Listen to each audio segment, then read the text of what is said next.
Hey everyone everywhere, this is Canada, and I'm having a cup of cough tea with you. Anyway, I don't know if you know who Paula White Cain is, but Paula White Cain was the person who did, I don't know, she has some fancy title, but basically she's the person in charge of faith with regards to Trump's first administration. And now she's been criticized because she talks about supernatural gifts that you get if you do the Passover from, September 12th or April 12th rather, to April 18th. And if you do everything just right, then God will award you without being sick. He'll award you with money. He'll award you. You will not come empty-handed. She takes all this out of Exodus 23. And of course, hey, I've spoken lots with people in leadership at bringing the conversation, bringing God to the conversation, right? So I do have some experience in this, and I do know that you can cherry pick whatever you want, right? And really what it comes down to is anyone who will support Trump in starving children, taking the foreigner, who Jesus was, and shipping them to El Salvador and Guatemala and wherever else he wants to put people so that he looks good in front of far-right people who don't want too many immigrants in their little house, right? And then when you take a person who wants to raise, the regime of fascism in such a degree, wow, isn't religiosity a perfect opportunity and tool? And in fact, he's been quoted saying such, because you can get people to just throw their sense right out of their head and do whatever they are told to do. And if whatever it is taken out of biblical context and given a scriptural name and number and book and all that stuff, boy, oh boy, oh boy, can you get them to give them your money and give them your vote, right? So regardless of splitting scripture left, right, and center, and it's all about interpretation, we know that. But I always say I don't know what I believe in. My belief is fickle. And it waxes and wanes just like the moon. I'm just a mere mortal trying to figure out what the heck's going on here and why I'm here and what kind of life we're all living. But I can tell you I see God lots, and that's what keeps me seeking. And I see the conscious thread of, the common thread of consciousness that weaves through us all. I see the magic of love, right? And the fact that it just doesn't die. You can be so angry at this person and never talk to them again, but guess what? Deep down, you know as sure as I do, you love that person.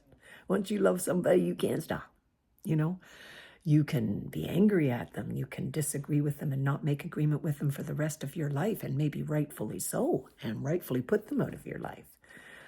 But if you're honest with yourself, oh goodness, deep down in that heart, right?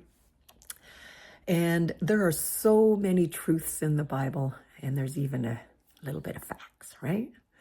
And the reality is like this. Lovemaking can be so beautiful, to celebrate love and to celebrate union and to celebrate joy and happiness and humor and vulnerability and sexuality and, getting all hot and steamy with someone. Isn't that wonderful if you've experienced it?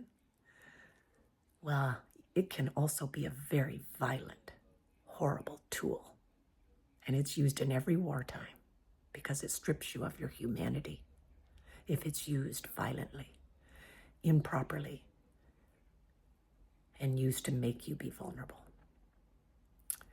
And just to be clear, the part in Romans that talks about sodomy and therefore nobody should be gay, sodomy was an act of power and violence.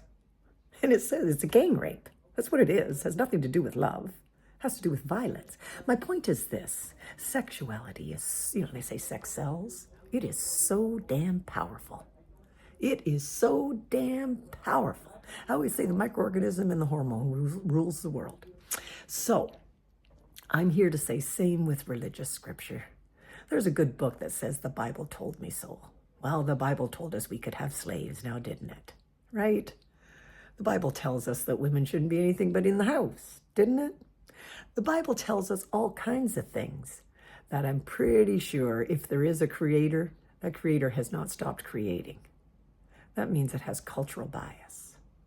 And that means it is breathing.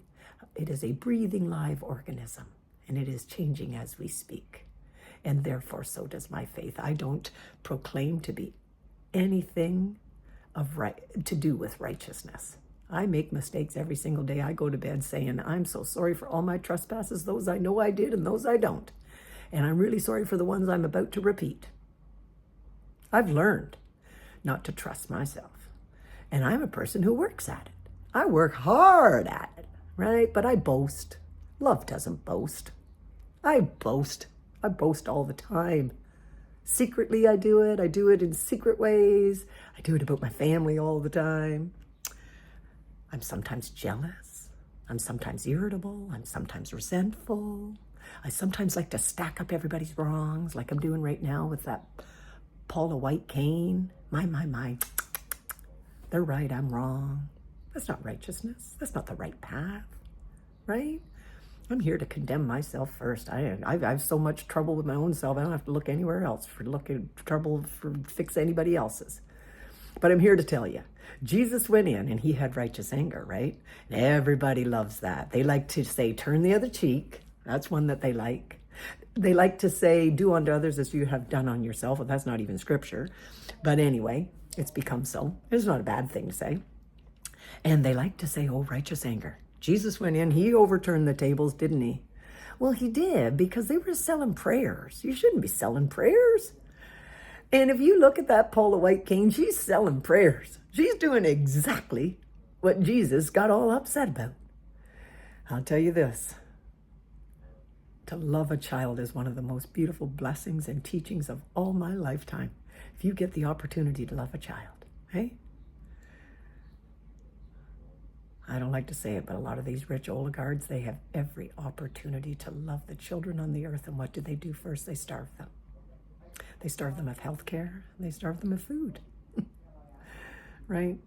They take the immigrant and they give them a kick in the ass and say, you're not human. Get out of here. Get out of here, right?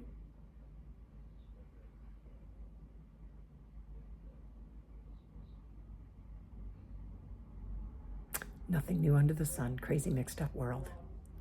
For today, I shall try to keep my own domain in order. And I hope if you're watching this, you know that I'm trying to love you, because I'm trying to work on love the best I can. I'm not really very good at it. And, if it's brought you anything, I hope you share it. It's nice to have community. Cheers, everyone.